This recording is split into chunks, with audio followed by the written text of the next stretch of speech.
ఎలాంటి లోపాలు లేకుండా, ఎలాంటి తప్పులు జరగకుండా, 59 కులాల్లో ఏ కులానికి అన్యాయం జరిగిందనేది కాకుండా అందరికీ న్యాయం జరిగిందనే విధంగా రాష్ట్ర ప్రభుత్వం వర్గీకరణ చట్టం తీసుకురావాలని చెప్పి విజ్ఞప్తి చేస్తూ, ఇప్పటికే ఇచ్చిన కమిషన్ నివేదికలో లోపాలు ఉంటే వాటిని సరిచేయాల్సిందిగా, సరిచేసి అందరికీ న్యాయం చేసే విధంగా ముందుకు రావాల్సిందిగా నేను గౌరవ రాష్ట్ర ముఖ్యమంత్రి గారికి విజ్ఞప్తి చేస్తున్నాం.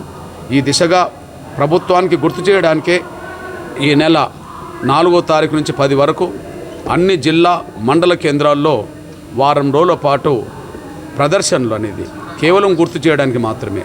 1, ఎస్సీ వర్గీకరణలో ఎలాంటి లోపాలు లేకుండా, ఎలాంటి పొరపాటు జరగకుండా వర్గీకరణ చట్టం తీసుకురండి. 2, తెలంగాణ రాష్ట్రంలో మాదిగ ప్రజాపతిలకు 2 మంత్రివర్గంలో చోటు కల్పించండి.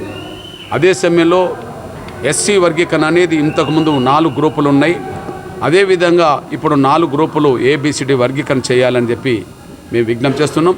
ఈ దిశగా ప్రజల్లో ఈ విషయాన్ని తీసుకెళ్లడం కోసం, ప్రభుత్వం దృష్టికి మరొకసారి తీసుకురావడం కోసమే 4 నుంచి 10 వరకు ప్రదర్శనలు జరగబోతున్న సమయంలో ఆ ప్రదర్శనలో ప్రధానంగా ప్రతి నాయకుడు నాయకురాలు ముందు డప్పును సంకనేసుకొని వచ్చే ఆ ప్రదర్శనలో ఖచ్చితంగా దండోర శబ్దంతో మన ఆవేదనని, మన ఆకాంక్షను చాటాలని చెప్పి నేను MRPS అనుబంధ విభాగాల నాయకులు కార్యకర్తలందరికీ విజ్ఞప్తి చేస్తున్నా, పిలుపునిస్తున్నా.